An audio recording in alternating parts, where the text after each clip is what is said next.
आम्ही सारे खवय्ये. आणि आता जम्मूची अजून एक डिश आपण बघतोय.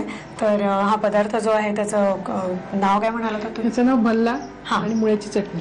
भल्ला आणि मुळ्याची चटणी ना, ते एकत्र खाल्लं जातं. एकत्र खाल्लं. ओके, इडली सांबार सारखं.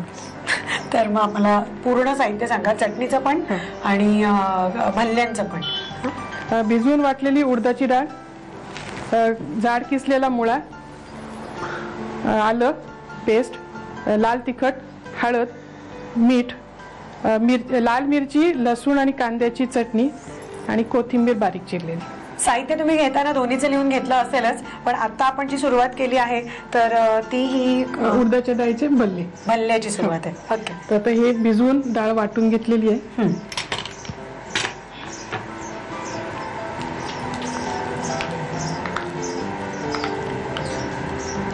उडदाची डाळ आपण नेहमीप्रमाणेच ना, म्हणजे 5-6 तास भिजवून वाटून घ्यायची.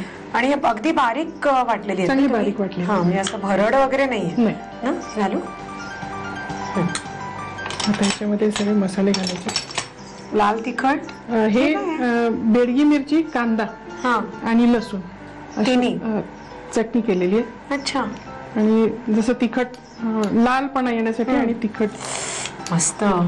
तर थोडीशी हळद रंगाला, तिखट, परत थोडस तिखट, मीठ चवीनुसार थोडं मीठ आणि आल्याची पेस्ट. हे पण भरड करून घेतलेलं आहे. मस्त लागेल, थोडस खायला छान लागतं.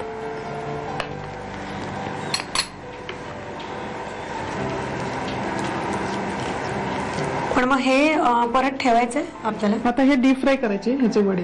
पण म्हणजे हे मॅरिनेट करून नाही, आता हे लगेच तयार आहे. इमिजिएट ह्याचे वडे करून. अच्छा. पण मग वडे करून त्याच्यावर आणखीन काय घालायचं? ही चटणी वगैरे वरती घालायची? नाही, चटणी बरोबर द्यायची असते. अच्छा, ती तयार करायची आणि हे वडे त्याला असं लावून खाण्याची तिथे पद्धत. ती चटणी पण मस्त होईल, तिखट आणि छान असते. मला ही तुम्ही पेस्ट केलीत ना, ही खूप आवडली. म्हणजे तिथे अशी वापरली जाते का सगळ्यात? लसूण, कांदा आणि ही मिरची नाही वापरली जात तिकडे, पण साधी मिरची पण चालते.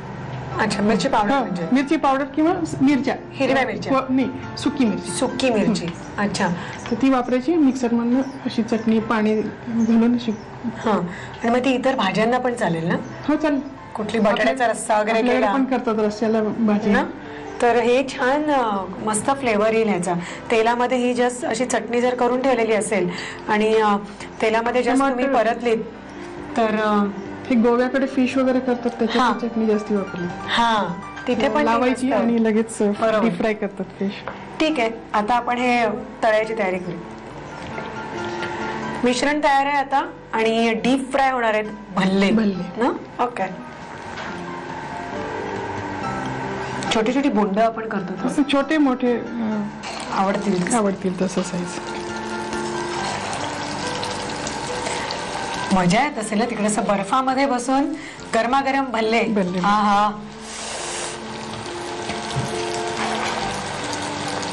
आणि सगळाच म्हणजे जो काय एरिया आहे तो एवढा पहाडी आहे की हे असं उडदाच्या डाळीचं प्लस तळलेलं असं सगळं खाल्लं तर ते पचलं जाईल आपल्याला.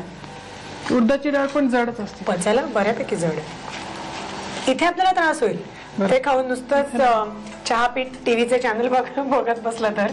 पण काश्मीरला किंवा कुठेही अजून ज्या हिली एरियामध्ये पोस्टिंग झालं असेल तुमचं, बँगलोरमध्ये 3 वर्ष राहिलेली आहे आणि इतकं सुंदर शहर आहे, सोडावंसं वाटत नाही खरोखर. म्हणजे असं जड जातं की आता इथून जायचं आपल्याला. आणि साड्या आहेत, सिल्कच्या साड्या मस्त. ओके, आता तळून घेऊया आपण आणि मग पुढची तयारी करूया. भल्ले तयार झाले आणि आता ती मुळ्याची चटणी ना. तर मुळा किसून घेतला, जाड किसून घेतलेले आपण. अच्छा,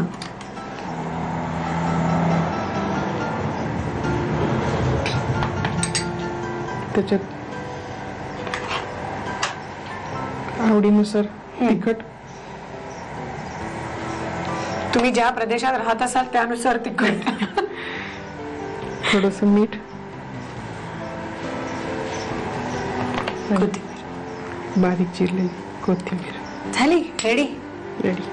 आणि आता या तिखट आणि मिठामुळे थोडंसं पाणी सुटतं. थोडा वेळ ठेवलं 1-2-4 मिनिटं की त्याला पाणी सुटेल. अच्छा. ते पाणी सुटणं हे त्याच्याबरोबर खायला छान मजा हो येते. ओके.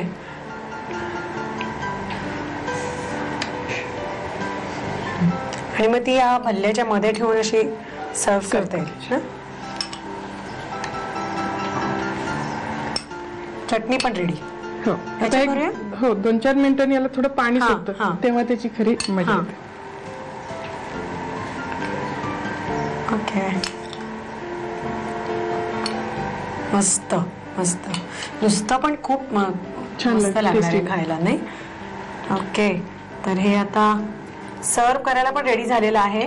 तर तुम्ही पटकन साहित्य आणि कृती घ्या.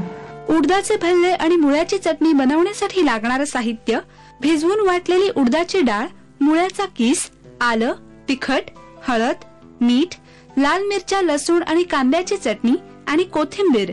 कृती: प्रथम एका बाउलमध्ये भिजवून वाटलेली उडीद डाळ घेऊन त्यामध्ये बेडगी मिरची, लसूण आणि कांद्याची चटणी, हळद, तिखट, मीठ आणि आल्याची पेस्ट घालून मिश्रण एकजीव करून घ्यावं आणि तयार मिश्रणाचे वडे खरपूस तळून घ्यावेत. बाउलमध्ये मुळ्याचा किस घेऊन त्यामध्ये तिखट, मीठ आणि कोथिंबीर घालून चटणी एकजीव करावी.